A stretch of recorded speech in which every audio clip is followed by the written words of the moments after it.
Okay, here we are, we're back. Again, I'm Scott Harris, and documenting my comic collection for insurance purposes. And this time around, we're going to be covering the first part of my Thor collection, namely Journey into Mystery 86 through 125. I don't have a complete run of Thor. I do have most of these issues. There are a few missing, which you'll see. We start off here with 86. It's a nice, lower to mid-grade. It's probably a 4.5. Main problem is a tear right here. Runs about yay long.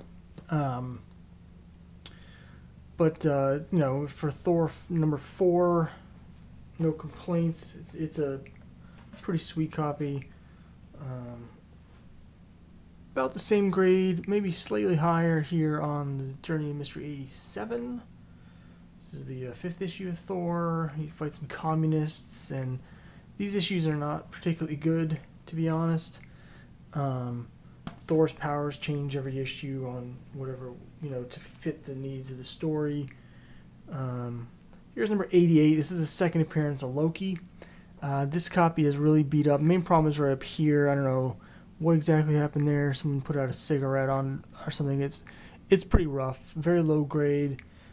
Pop staple right here. It's got spine in. This is barely hanging on.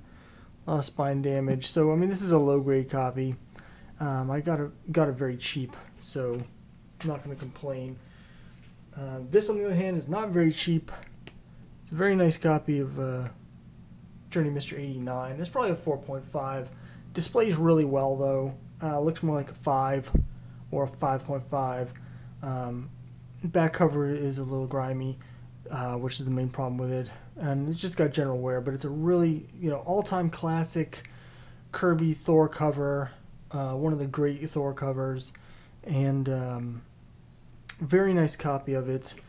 The 86, 87, and 89, got all of those from the comic store about 3 years ago in a big trade, and those are about $100 each at the time, and they've gone up since then.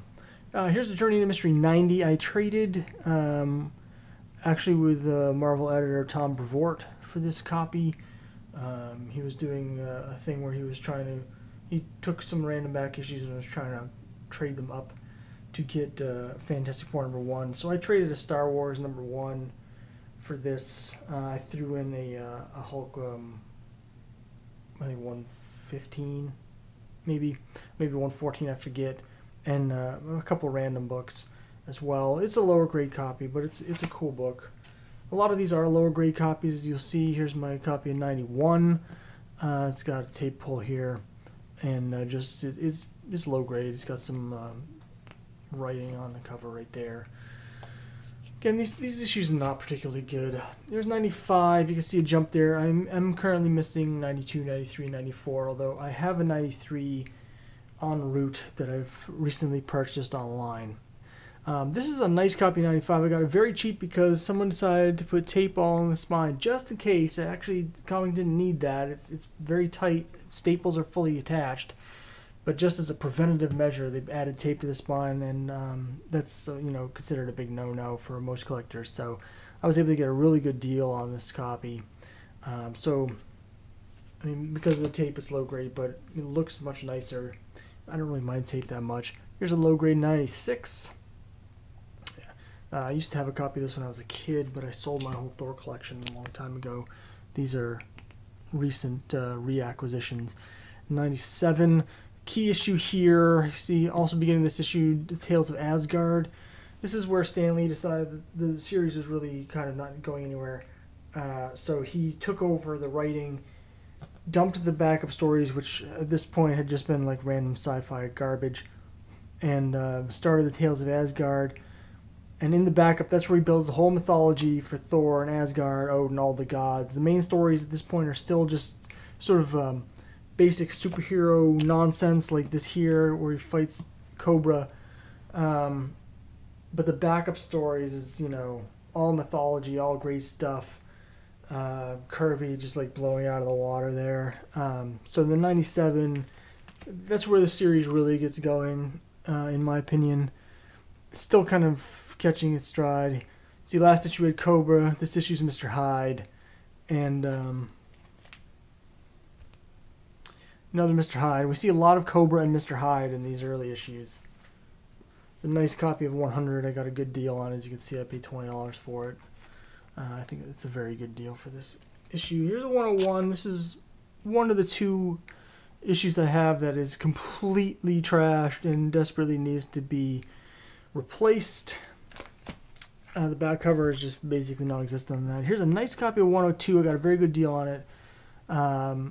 Key issue, first appearance of Sif. 103. Again, this is a lower grade copy. It's got some spine split down here at the bottom, but it's still very solid. It's probably a 4.0, maybe a 3.5 technically because of that, but it presents much nicer. First appearance of Enchantress, first appearance of Executioner, great half frame, Rainbow Bridge, beautiful cover. It's really a great issue. Here's another important development. See, they switched to the Thor logo. It's the first Thor logo. It's still Journey to Mystery with Thor.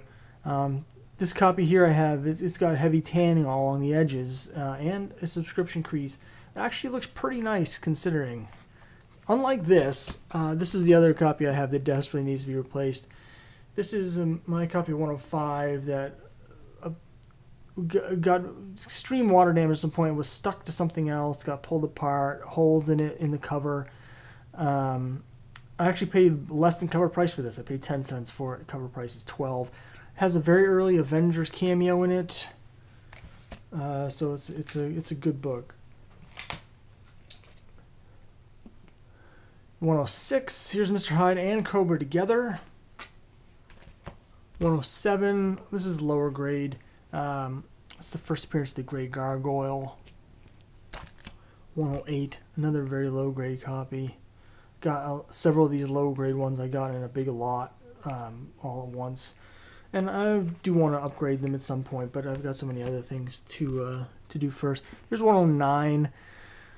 This is a bit higher grade. I mean, it's not high grade. It's still lower grade. It's probably a 3.5 or a 4, but it's a very solid book, unlike some of these other ones. And it's a minor key. It's got Magneto in it. It's got an X-Men cameo, sort of. They appear off panel, and for some reason they never actually show them. 110. 111. Great cover. My copy is very dirty, so the colors are really dull and faded, but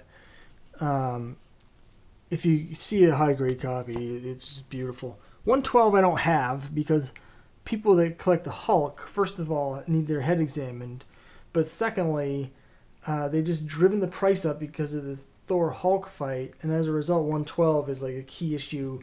I don't want to spend $100 on a beat-up copy just because the Hulk is in it, and, some fanboys are really into the Hulk. Here's 113, low-grade copy. At some point, I'm going to need to get 112, but I do have 113 and up. I have all the way, the rest of the complete run of Thor up to 502, and quite a bit of other Thor-related stuff after that. So I'm currently only missing 5 issues. But that's not true. I'm currently missing 7, but one of them I have in the mail, so I'm going to be missing 6. Got 113 and up. There's 114, his first appearance of Crusher Creel, the Absorbing Man. It's an important issue. Here's my 115. Nice lower grade copy. It's got a nice date stamp, January 26, 1965. 116, and for a lot of Thor fans, this here is like where the series really starts taking off. The next issue, and then in the next issue he goes to Vietnam. So it's like, what are you doing? But with that 116, the Tales of Asgard stuff starts bleeding into the main story, and you start getting a lot more fantasy, a lot more sort of epic mythology stuff going on in the main series, and less sort of this random, Thor fights Cobra. 119, a nice panel cover. He's fighting the Destroyer here. It's good stuff. Always like these issues. 119 is also a key. It's the first appearance of the Warriors 3. It's 120, lower grade. Paid no attention to the price tags on here. I traded for all these. Traded a Marvel Team Up #1, very high grade for a big stack of these Thors. So you could just, the prices are relevant. It doesn't really matter what it says. 121, Return of Crusher Creel. 122.